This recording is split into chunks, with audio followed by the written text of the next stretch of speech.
Morning lads, welcome back to This Week in F1, and this week F1 was in Melbourne for the Australian Grand Prix.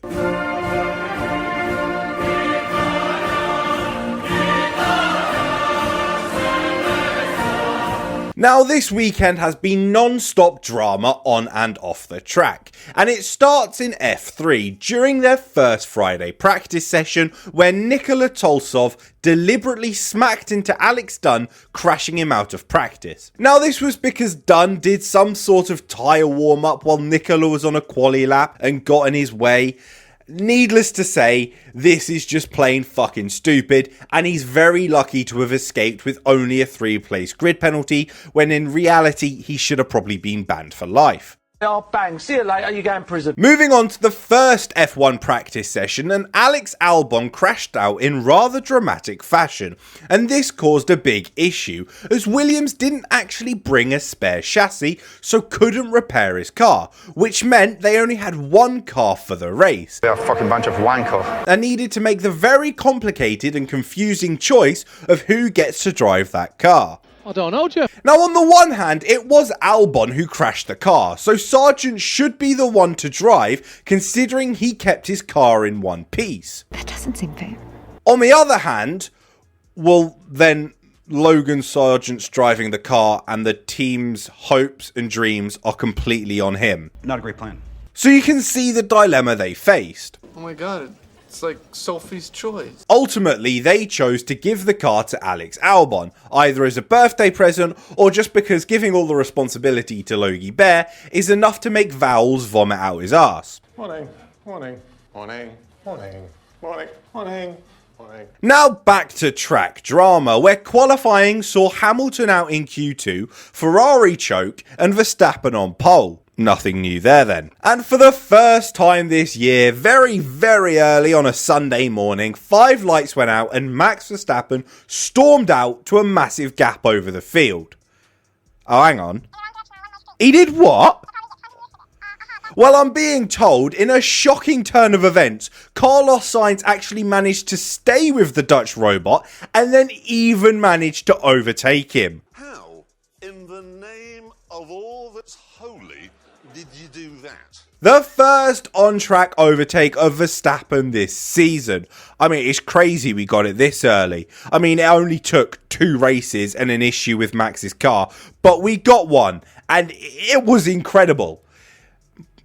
Ish. And then just a few laps later, things went from bad to worse for the iRacing merchant, as his car exploded on lap 4, retiring him from the race.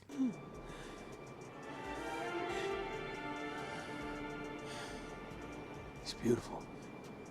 Now look, just to be clear, I'm not celebrating his misfortune or retirement. Well, I kind of am, but I'm really celebrating a more engaging race, and I'll explain why a bit later on. But for now, it was Verstappen out and anyone could win. Yes! Come on! Ah! Yes! Yes! But Mr. Sainz decided he was going to be the one to do it, and started to pull a gap over the CEO of Quadrant. Did you miss me over the winter? Did you miss me over the winter? Did you miss me over the winter? Lando, did you miss me over the winter? I enjoyed having some time. Lando, did you miss me over the winter? Yes. Okay. Then on lap 17, the walking fashion show rounded off his miserable weekend with an engine failure, and everything started to feel a bit familiar. Into the first chicane once again, it's wheel to wheel, Hamilton and Verstappen, and this time Verstappen and Hamilton have crashed out, and they are both out! Aw, man, take me back, please. As the race rolled on, the battle for the top 10 really heated up, with Magnussen treating his car like a missile, sending it to Albon whenever he got the chance, before going round the outside to get him on lap 45. Now, going into the final laps, Russell was chasing down Alonso for 6th and kept getting closer and closer before having to back off in the final sector. Before the final lap, where he pushed it just that little bit too far, smacking into the wall and flipping the car on its side in the middle of the track.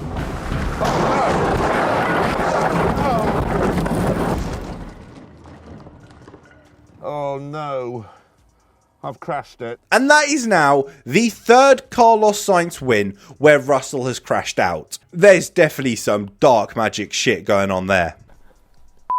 Alonso then got a post-race 20-second time penalty, and to be honest, I've seen the clips and I can't really tell. But I'm not an expert and it's not my job to tell, so watch these clips and draw your own conclusion.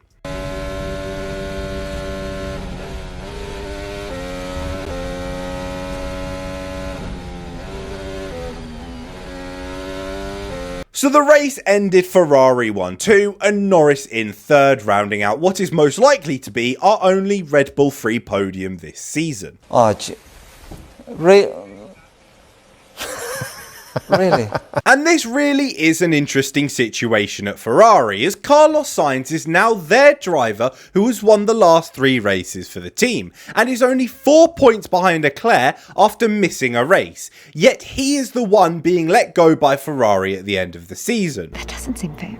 Which begs the question, have the Italians chosen the wrong driver? Do you know what you have done? Business! So what does this all mean for the championship? Well, the Ferrari 1-2 actually makes the standings look rather interesting, with the top 4 separated by 11 points, which I'm sure will change by next week when Verstappen wins by a couple laps, but for now, it's quite nice. Very nice. McLaren scored themselves a nice few points with 3rd and 4th, sitting pretty on that final step of the Constructors' podium. After a disaster weekend for Mercedes, they stay in 4th, just 1 point above Aston Martin following Alonso's penalty.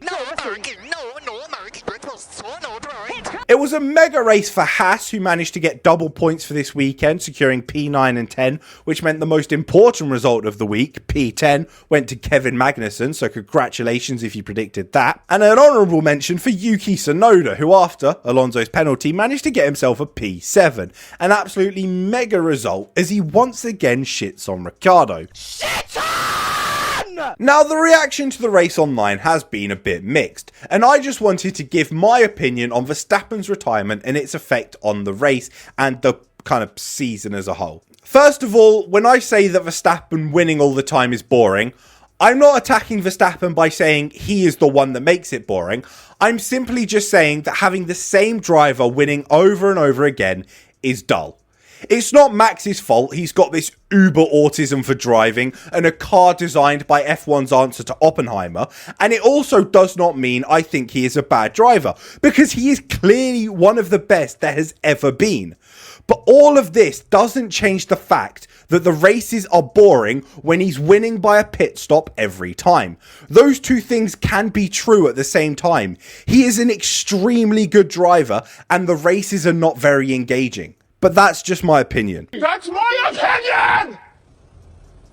Secondly, a lot of people are asking, but Sainz won the race in a similar way to Verstappen, so why was that more engaging? In my opinion, if Max is leading the race, no matter what happens, he will win.